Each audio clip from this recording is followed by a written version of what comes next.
All right, Professor, before we go inside Bricktown Brewery for our interview, got any quick stories to share about the district? Well, I was told the story of the haunted Starbucks bathroom. Really? Yeah. Starbucks being haunted? That's what I was told. As a researcher, I take all information and evaluate afterward. Well, do tell. So a lady told me the story of how she placed her order at the Starbucks and then went to the restroom while she waited. Mm-hmm. And there was a line of about 5 ladies in front of her. As you do, she still tested the door handle and found out that it was locked. And when she did, she could hear somebody inside. The paper towel machine was going and going. She said the faucets were running. And then she decided to wait. Somebody might just be taking a shower. So she joined the line and then really had to go. So she went back and knocked and asked, "Are you going to be a while?" And everything stopped, went completely silent. So she tested the door handle again. This time the door swung open and the bathroom was empty. No one inside. Wow, that sounds a little creepy. It was very strange. You never know what you might hear. Well, I wonder what we're going to hear from today with Charles Stout at Bricktown Brewery. You can only imagine. I'm Sam Saxton. I'm Geoff DeRoot, And you're listening to Tales Unveiled, where we explore urban legends.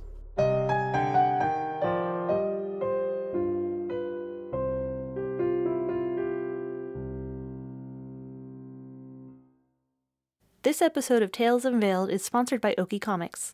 For another unique exploration of Oklahoma stories in comic book form, check out okiecomics.com. That's O-K-I-E comics.com.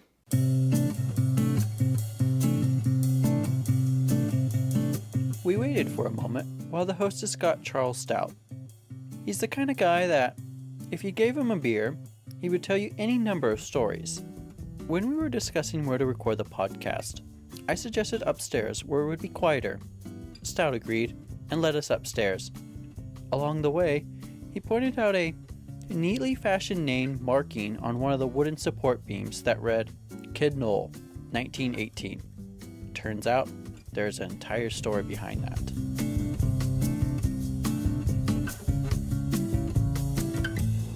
Thank you for joining us, Charles Stout. It's good to be here. Just to introduce myself again, I'm Sam Saxton, and my associate today is Professor Geoff DeRoot. It's Geoff DeRoot. So today we're going to ask you some questions about Bricktown and Bricktown Brewery. Before we get started, would you tell us a little bit about yourself? Well, I was born and raised in Oklahoma, born in Tulsa, and grew up in Oklahoma City area. I graduated from Yukon High School. Started working at the Bricktown Brewery when it opened, October 17th of 1992. Before that, I'd had a career in the restaurant business, and friends and connections connected me to the owners and the people who started this business, and they were looking for someone, and I came on a very exciting project in an area that hadn't been developed yet, which is hard to believe when you look around now. It was just a couple of restaurants down here and a lot of really nasty looking buildings, and we started in October of 92 and with just the downstairs area in the first part of the building, and had great success and continued to grow that success, and then eventually grew the business to a larger business.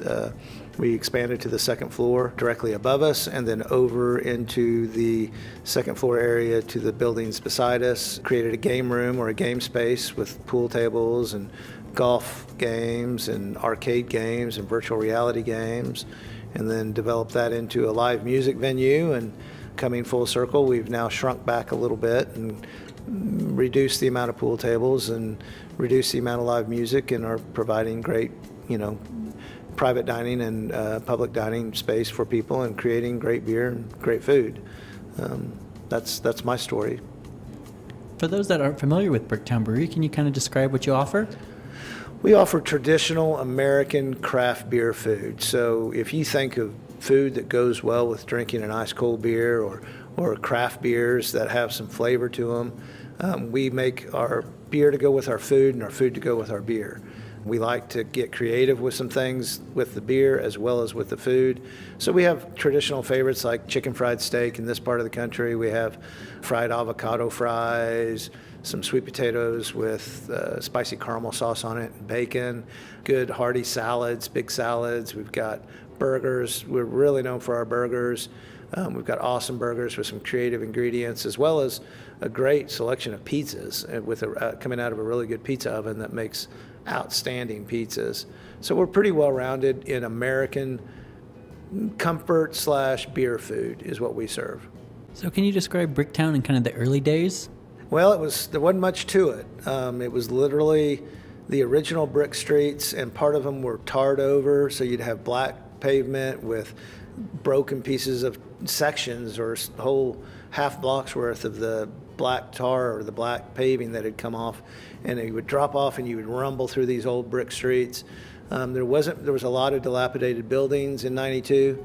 We opened on this corner, just the Bricktown Brewery. Down the road from us was Piggy's, and then across the street from us, the Spaghetti Warehouse had been open for about a year, so they were the first big business that came. A little barbecue joint named Piggy's was down the road where Crabtown is, and then there was one of the first dueling piano bars or entertainment piano bars. O'Brien's was down across over by where the canal currently is. So it was just us downtown. We're in Bricktown, and people would come.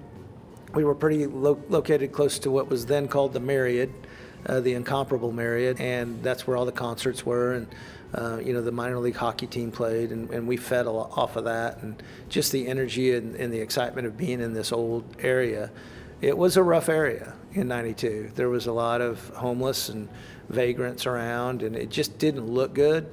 I'd say back in those days we got a lot of the adventurers, the young adventurers. The crowd wasn't really super aged back then because they were smart enough not to come to this part of town. But the young people, those of us that worked here, and when I was young, we had fun down here. But there wasn't much to it, and as has been documented, the district, there became more investors that saw what we were doing and Spaghetti Warehouse was doing, and it's slowly grown every year. There's just more restaurants and more hotels. That's been the recent boom, is the hotels. But back in 92, it was pretty rough and tumble down here. There wasn't many options, and then if you made a couple wrong turns, you really made some wrong turns. You were in some bad ways sometimes.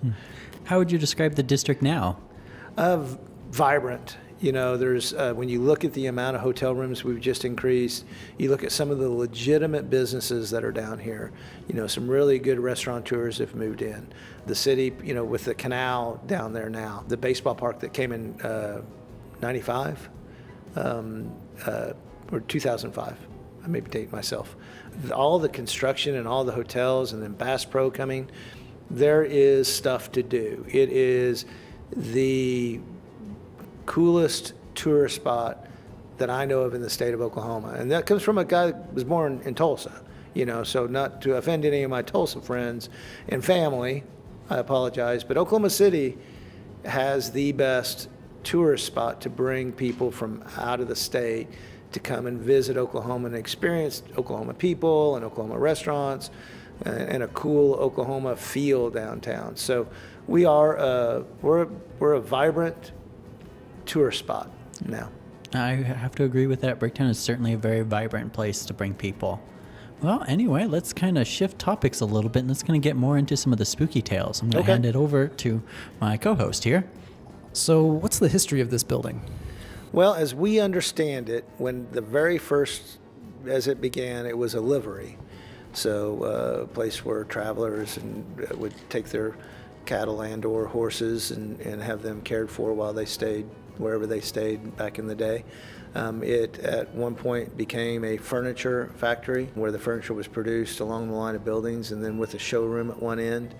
The most recent thing that it was a candy factory, and that's kind of how why you can see the shape of that now. With the west end, the train tracks would stop and they'd unload the sugar in that first building, which they now ironically call the candy factory because of that history. And they would unload, the sugar would come in, raw sugar, and it would start to get processed. And as it moved its way towards the east to the showroom, which is where we currently are, the Bricktown Brewery, it was processed and handled and sorted by this much sugar is going to go make this style of candy, whether it was a butterscotch or a chocolate or, whatever it may be. And then it would make its way all the way down to here, and it would get packaged. And they had a little storefront. Bunty Candies was the name of the company. And they would package it and store it, and then load it up in trucks and ship it to grocery stores or, ship it out. But it was a candy factory. And then the family that had that decided that they saw something on the horizon. It was craft beer. And in 92, they got the laws changed to allow people to make craft beer and sell it in Oklahoma. And we started doing that in 92, and the rest was the story I told before, where we started out and making food and beer and continuing to make food and beer and have outlasted just about anybody that's been down here. Oh, wow. With so much activity in the past, has anything lingered? Well, you know, the feel down here still has, and if you're leading to what I think you might be leading, then yeah, there, you know, we've seen some things that make you wonder and make you question some things. Certainly, there's been some people that have experienced it at a higher level than I have, you know, and people that refuse now to go into the basement or will never go into our basement again because of things they claim to have seen. Interesting. Like what? Well, the probably the most famous story is there's a safe in the building. All the basements are connected, and they're full basements. So there's not just a section of under. If you go straight down our walls, it's basement to basement. So there is a lot of basement. In each one of these buildings, there's at least 7,000 square feet of dark basement. So you add that feel in there. Well, what we found in the building right next to us and butted up against it was a safe, a 10 by 12 foot safe with, best we can tell, it's cinder blocked, double cinder blocked, with this huge, you know, something you'd see out of the old Bonnie and Clyde movies, this big steel door that just even on a hinge, just moving it takes effort. And, you know, the first time when you come across it, you see the safe and you think, oh, cool. But as we got close to it, and I was one of the guys that first got there, and I'm a skeptic, or was, or may still be, and got there and it felt weird. And there was something scary about this safe. And I mean, I've never felt it before. And when we pushed it open, it felt like we were somewhere we shouldn't have been. And it was odd.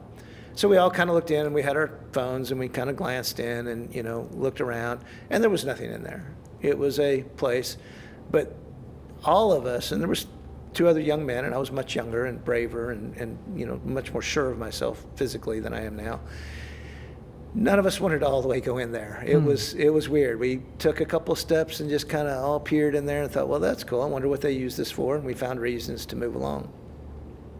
So we talk about it, and then we would tell people about it. Well, really, I want to see this safe. And so we'd go down, and the next time we went down, it was shut and locked. And it was not before, and we did not shut it because I didn't want to shut it because I was afraid we'd never be able to get back in there again. So we were like, well, that's unfortunate. And we tried to get it open, and I thought, well, somebody must have come down and possibly done that. And again, telling the story and talking about it, just as, oh, yeah, you should see the safe. It's down there. You know, we just moved into this building. And so somebody else wanted to see. I went down there, and next time I go down there, it's open. And there was no way, I mean, there's nobody here that could have had the safe combination or unlock it that I know of. You know, that unless they were just creeping around, but there's just no way. We would know about them. There's security now. We've got electricity. You know, things have changed since before. So that was always kind of that feeling down there, and that safe became kind of a popular spot to go down and look. And we'd go down and look, and we'd find that most of the time it was open, but every once in a while it would be closed, and we wouldn't know why it was closed. So that kind of died out, or it became boring at some point when no other sign. Until we started moving stuff down into the other part of the basement. We have an area underneath the kitchen where we kept merchandise because we were getting busy. We were selling merchandise, and so we took down there.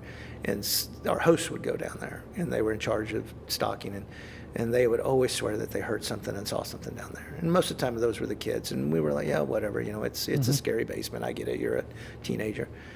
Well, we expanded eventually to the second floor. And when we did that, we found more cool stuff up here. And so we all this stuff. And we opened up, we had pool tables, we had great success, we were doing live music and a lot of fun. And I would work nights a lot. And every night there were lights that would go on you would turn off, and then you do your security check and you go back, and then you come back and the lights were on. The brewers had started moving some of their equipment down there because we were overgrowing. We had to expand in the second floor brewery, so we moved grain and some of the tools and stuff that they used. And they would constantly come up and say, did you take my my set of tools, I need that because that's how we attach.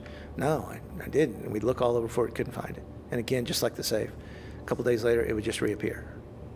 And I mean, we didn't have a big brewing staff. Matter of fact, we had one guy, and one of the bartenders was a part-time brewer. He would go help clean kegs and, clean things out. Well, one day, we're upstairs and working, and I walk up, and there's this, I showed you that sign. It says Kid Knoll 1915, or I can't remember the date. 1918 is what it read. Yeah. And I would swear, and nobody had ever seen it before, but it was not there for a good year after we opened the second floor. So we've assumed that whoever is with us or whatever is with us is Kid Knoll. And that's been our story forever. We've tried to make 2 beers. Oddly enough, we tried to make 2 beers that we were going to name after Kid Knoll, and both of them became infected at some point. Wow. During the brewing process. So we've never successfully, we still plan on it. I never put it together. Maybe he doesn't want to have his name out there, although why would he put it on the right, post? Right, put it on the sign. Because I know that wasn't up there. You could say a guest just randomly took a Sharpie or a black ink somehow, because it doesn't look like Sharpie. It doesn't, it's something older than that. And while we weren't looking, with staff up here and managers at the only egress and access from the upstairs on a night, took the time to write that name in there, but that was not there. And at one point we had a photo of, when we did some video of opening the upstairs, and you can see that same spot on there. When we opened the upstairs, there was not a Kid Knoll 1918 on there. That's the one that creeps me out. Yeah, why that year? Yeah, why that year? You kind of look at the old, and I don't have the access, but you look up Kid Knoll or anything, there's no record of Kid Knoll. There was no famous robber or, like Bonnie and Clyde. There was nobody like that. But Kid Knoll, 1918, we've been told the building started in 1895, before statehood. That's what we understand. And we can't find anything to dispute it. It's hard to find a lot of information, from kind of a pre-statehood area back in the day. But that's our ghost. We call him Kid Knoll. And we never, Brewers and I were talking, and we were talking about making it. It's like every time we make that, we get diacetyl or some kind of infection that's not uncommon to our business, but it is uncommon for us. 1 out of every 90 brews might catch an infection, and that's pretty typical with real craft brewers working in, real craft experience. But for back-to-back to try to brew a beer that you were we think it's a cool name, and, we were going to make a brown once, and then we were going to make an IPA once, and they both didn't work out. Wow. And we haven't tried since. But that's our ghost story. We got a safe down there. Last I checked, it was closed again. I haven't looked down there in a long time. Might be open. It might be worth a look. It might be worth a look, because it's the weirdest, and it may be a claustrophobic thing too. I'm trying to justify it. But it is I've been in elevators and had power go out, and I've been in a lot of things, and it's not comfortable, but nothing makes me feel more uncomfortable than that safe. Wow. in that basement. And maybe you combine the fact that it's in a basement, in a safe, in a basement. You know what I mean? When you kind of combine some things, it multiplies. But I know this area like the back of my hand. This whole building. I've been here for 27 years, off and on, and I know the building. And I've never seen anything. I've had more than 24 staff members swear that they saw something. What did they see? That nobody can say that they saw a person, but they saw a movement. They saw something move. And my brewers to this day complain about people stealing stuff, and then I'll follow up with them, and oh no, we found it. Or somebody brought it back. They always claim somebody stole it and brought it back. But it's stuff that nobody would do that with.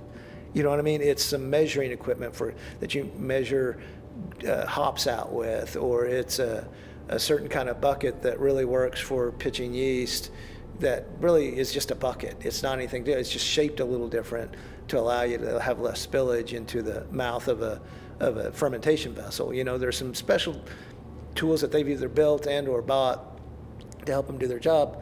None of them of extreme value. The power washer went missing for like 3 days.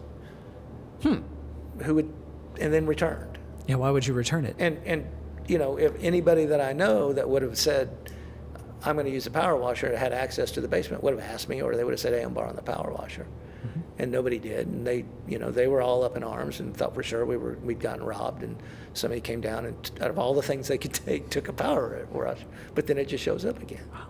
So there's some creepy stuff, and there's some weird stuff that we see or hear from time to time, but nobody's been able to say they saw a person. Mm-hmm. Can't describe them, but they've seen something. They know somebody was there. They know that something moved. They know that it's not right. I've never had that feeling outside of the deal. And then the feeling I had when I saw Kid Noel on that post after working the night before and it wasn't there, that was the one. That one, I don't know why that's so weird to me, but it wasn't there. And then all of a sudden it was there. Wow. Yeah. So that's your ghost. Have you heard any other ghost stories in Bricktown? Crabtown, they claim that they have seen people and that they've seen stuff. I don't know if there's anybody there now. I've heard that years before, because they were one of the originals down there. Spaghetti Warehouse also, Lisa, who used to run it there forever, we were talking one time after a shift, and she told me that they have all kinds of problems. Like she can't get anybody to go in her basement because they swear they've seen people. And people have talked to them, and they know that there's people down there. Like there's no doubt in their building that they felt like somebody was there, and almost aggressive. But that's what I've heard. I don't have any firsthand accounts of it. Just the girl, she's just normal. We're having a beer after work. We're not co-workers, but we're in the same industry and talking about business. All of us know each other, and there's a Bricktown Association, and we kind of work together.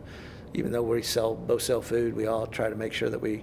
Hey, this convention's in town last year. Do you remember this? We got busy at this time. And, we all want to make sure that we're ready to take care of customers that come in from out of state. So we share a lot of stuff. And I know the guys at Crabtown, they're friends, and they're convinced that they have a problem over there. Wow. But I don't know any of the current people. So, yeah, there's some stories. I don't know all of them, but those are the ones I know of for sure. Anything else you want to share for our listeners? Bricktown, as exciting as it can be, is safe. It's fun. There's a police department down here now. I don't know if they can help us from ghosts, but none of the ghosts seem to have harmed anybody to this point. So if you're looking for a good time and maybe a little eerie experience, we might be able to help you with that. That's all I got.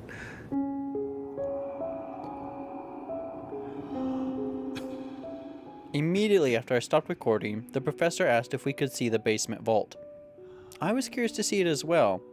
Stout shrugged and agreed to take us there.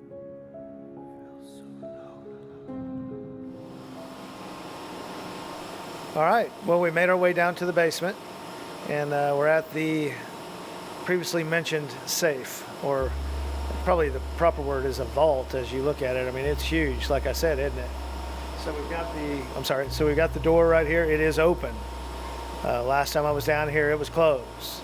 And I gave it a tug, couldn't get it open. That's about all I wanted to spend on it, so I didn't try any harder. But yeah, it's open now. So you guys want to take a look in? Yeah, I'm brave enough to take a look in. What about you, Professor? You go first. I'll watch. All right. Well, I'm going to step into the door. As the professor stayed behind, he began to shift through his notebook, searching for something that seemed relevant.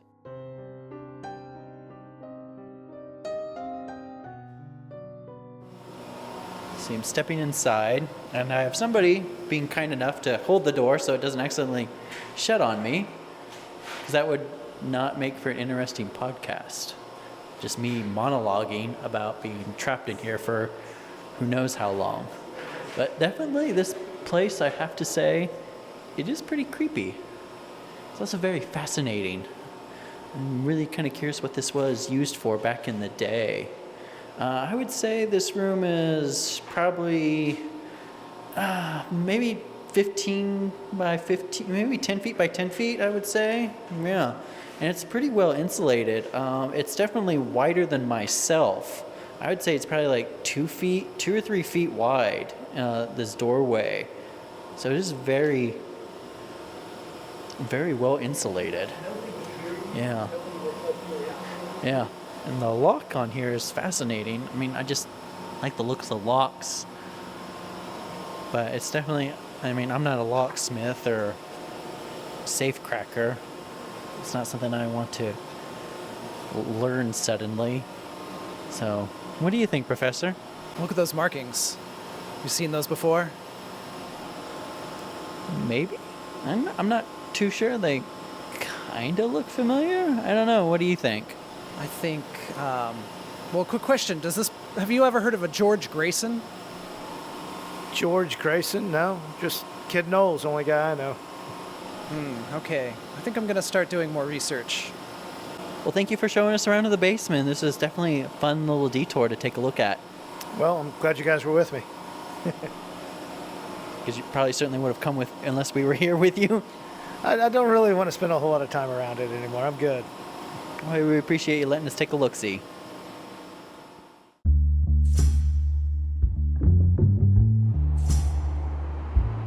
Hey, Professor, before we part ways, I wanted to ask, who's George Grayson? I'm wondering much the same myself. That name just seems to be popping up over and over again. Maybe he's following us, or maybe we're following him. Seems to have something to do with the basements, those marks on the walls. My research so far, all I've been able to pin down is an article about a con man in early days of Guthrie, Oklahoma, back in the territory. So after the land run, he came to town and made his living selling spells. That's an honorable living. He seemed to do very well initially, but reportedly more and more of his spells didn't work, and finally a group of people came together, starting with a man who was blind and bought a spell to see again, but when it didn't work, he opened up a civil case, so he actually sued over magic. Sued over magic. That's what the article tells. Other people came forward and launched similar suits, and the article ends with Mr. Grayson disappearing. They believed that he ran south toward Oklahoma City. Interesting. Yeah, I think there's a lot more to this story, but I just don't know yet. Anyhow, where are we headed next? I'm not sure, to be honest. Wait, hold on just a second. It looks like I have a missed call and a voicemail. Hey, this is Brian from Okie Show calling Sam and Jacques. Just wanted to see if you guys would be interested in doing kind of a crossover episode with us. We're going to be recording over at the Stone Line Inn in Guthrie, which I know y'all are into kind of the paranormal stuff, and we're going to be talking to the owner about some of the interesting history there. Apparently there's some pretty weird stuff that's happened at that house. So give me a call. We'd love to have you guys on our show, and yeah. Well, what do you think? Do you want to go? This sounds fantastic. I've always wanted to learn more about the Stone Line Inn. And it's fairly serendipitous that we mentioned Guthrie and then suddenly have an invitation. Yeah, things seem to happen like that with us. Indeed. Let's make a day of it. I'll get some contacts up in Guthrie and we'll tell the full story. All right, sounds like a plan. Hopefully this lot isn't a bunch of comedians and take these things seriously.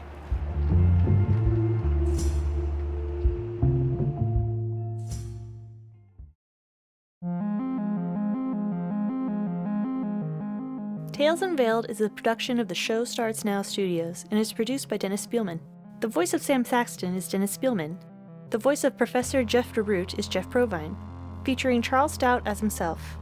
Special thanks to the Bricktown Brewery for having us. They have really good burgers, and be sure to check out their Twisted Comfort Foods as well. To support this podcast and get bonus content, visit www.talesunveiled.com. Finally, today's advice is from Will Rogers. Even if you're on the right track, you'll run over if you just sit there.